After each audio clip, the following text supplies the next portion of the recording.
राधे राधे। शर्मा जी की कहानी चैनल पर आप सबका हार्दिक हार्दिक स्वागत, अभिनंदन। महाशूरवीर परशुराम जी की जयंती की आप सबको हार्दिक हार्दिक शुभकामनाएं। तो मैं वाल्मीकि रामायण के अनुसार परशुराम जी के अवतार की कथा आपको सुना रही हूँ, जो भगवान विष्णु के छठे अवतार माने गए हैं।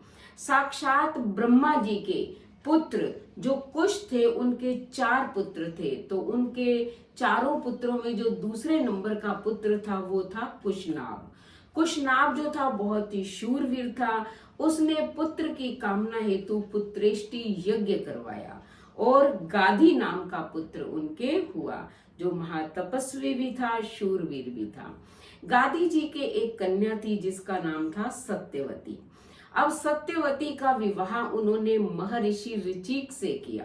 तो एक दिन सत्यवती और सत्यवती की माता दोनों ही पुत्र की कामना से महर्षि ऋचिक के पास पहुंचे। तो महर्षि ऋचिक ने 2 चरु तैयार किए और सत्यवती को दिए और उन्हें बताया कि ये एक चरु है, ये तो तुम्हारी माता के लिए है और ये दूसरा तुम्हारे लिए है, लेकिन ध्यान रखना ये आपस में बदले न जाएं। ये कहकर वो तो स्नान करने चले गए। अब जो सत्यवती की माता थी, उसने अपनी बेटी को कहा कि देखो पुत्री, कि हर व्यक्ति अपने लिए तो गुणवान पुत्र की कामना करता है, लेकिन जो पत्नी का भाई होता है उसके गुणों से उसे कोई लेना देना नहीं होता। इसलिए तुम अपना चरु मुझे दे दो और मेरा चरु तुम ले लो, क्योंकि मेरे पुत्र को तो प्रजा का पालन करना है और ब्राह्मण कुमारों को संपत्ति, ताकत, बल इनसे क्या लेना देना है। तो सत्यवती ने क्या किया, अपना चरु अपनी माँ को दे दिया और अपनी माँ का खुद ले लिया। जब ऋषि को इस बात का पता चला तो उन्हें बड़ा दुख हुआ और उन्होंने सत्यवती से कहा कि तुमने ये बहुत ही अनुचित किया है। अब तुम्हारा पुत्र जो है वो महान योद्धा और शूरवीर होगा, जबकि तुम्हारा भाई जो है वो तपस्वी होगा। लेकिन अब सत्यवती क्या कर सकती थी, होने को कोई टाल नहीं सकता। फिर भी उसने प्रार्थना की कि कम से कम मेरा पुत्र नहीं तो पुत्र तो ऐसा हो जाए।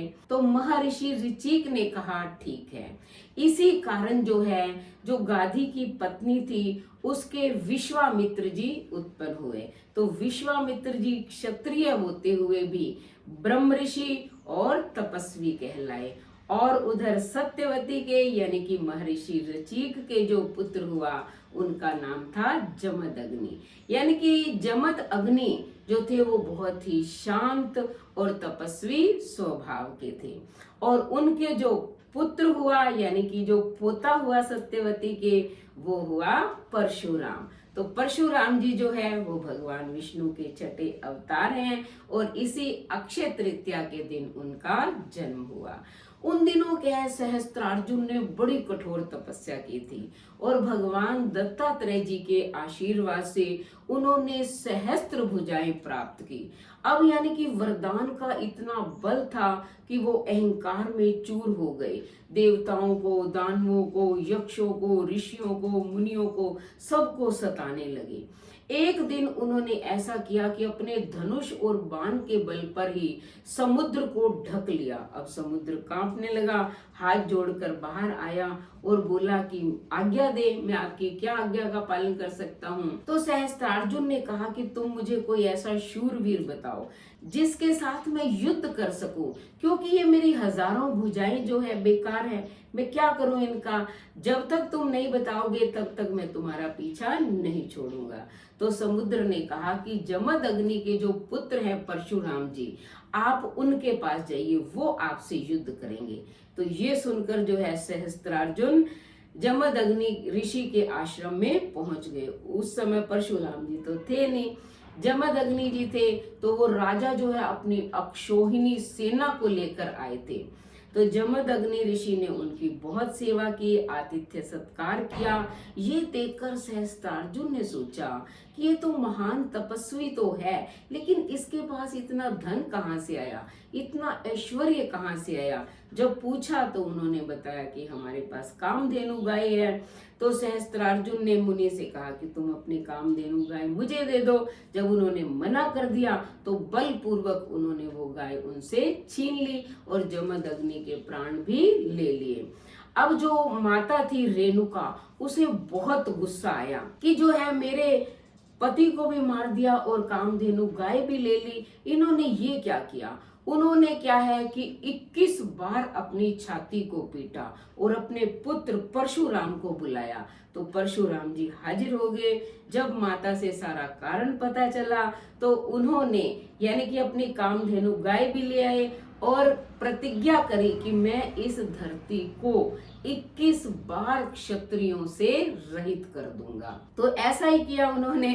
और बाद में क्या किया, जब 21 बार धरती को क्षत्रियों से रहित कर दिया, फिर अश्वमेध यज्ञ किया और सारी धरती जो है वो महर्षि कश्यप को दान दे दी।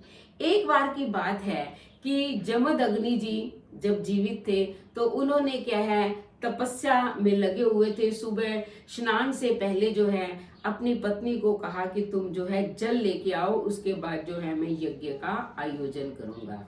तो वो यज्ञ की तैयारी करने लगे और रेणुका को भेज दिया पानी लाने के लिए। रेणुका ने देखा कि इस नदी के अंदर जो है एक गंधर्व और गंधर्वनी विहार कर रहे थे। वो उन्हें देखने लग गई, जिससे ऋषि को पता चल गया, क्योंकि उसे आने में देर हो गई। उसने ध्यान लगाया कि उनकी पत्नी क्या कर रही है।